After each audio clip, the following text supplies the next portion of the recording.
Most maintenance teams rely on preventive maintenance to avoid breakdowns. They schedule servicing, follow routines, and check compliance boxes. But here's the uncomfortable truth. Preventive maintenance doesn't actually stop failures. It only delays them. Because maintenance is not just about servicing equipment. It's about understanding why that equipment fails in the first place. And this is where most maintenance strategies fall short. In many organizations, maintenance is largely reactive. Equipment fails.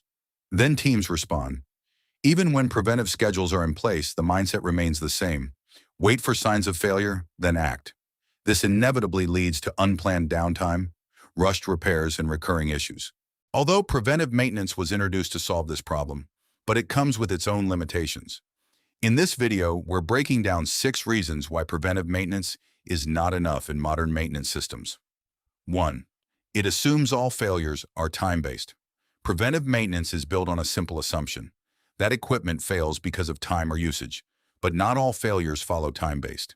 Some failures are systemic.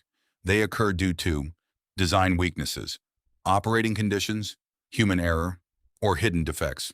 For example, a centrifugal pump may fail due to seal leakage just weeks after servicing, not because it's due, but because of poor alignment or cavitation from system conditions, which means a machine can be fully serviced today and still fail tomorrow. 2.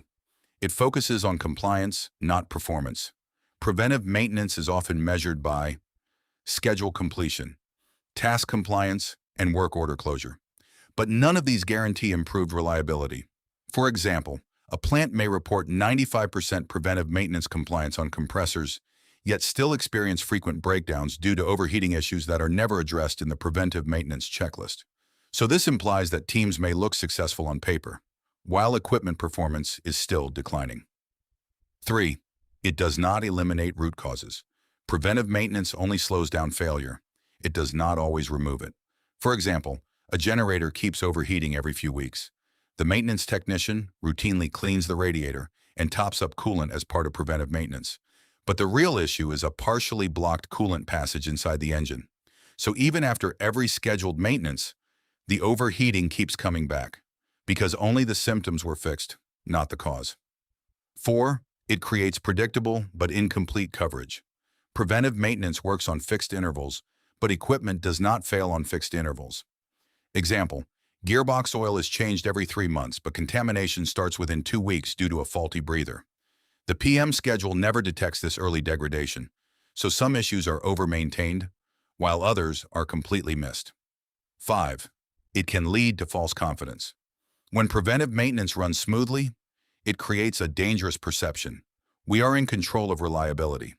For example, a production line shows perfect preventive maintenance records, but hidden issues like bearing fatigue in conveyors continue building up silently until a major breakdown shuts the line for 8 hours.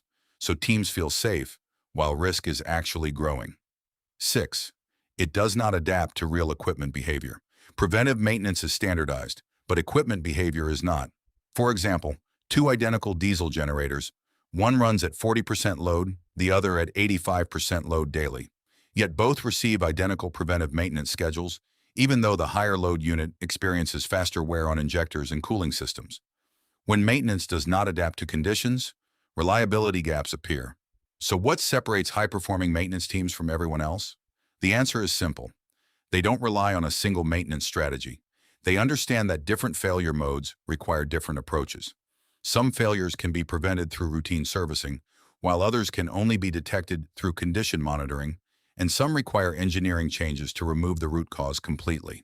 For example, if a machine gradually develops abnormal vibration, condition monitoring may detect the problem months before failure. If a recurring seal failure is traced to shaft misalignment, root cause analysis can eliminate the issue permanently. If a critical asset has severe business consequences when it fails, risk-based maintenance can prioritize resources toward preventing that event.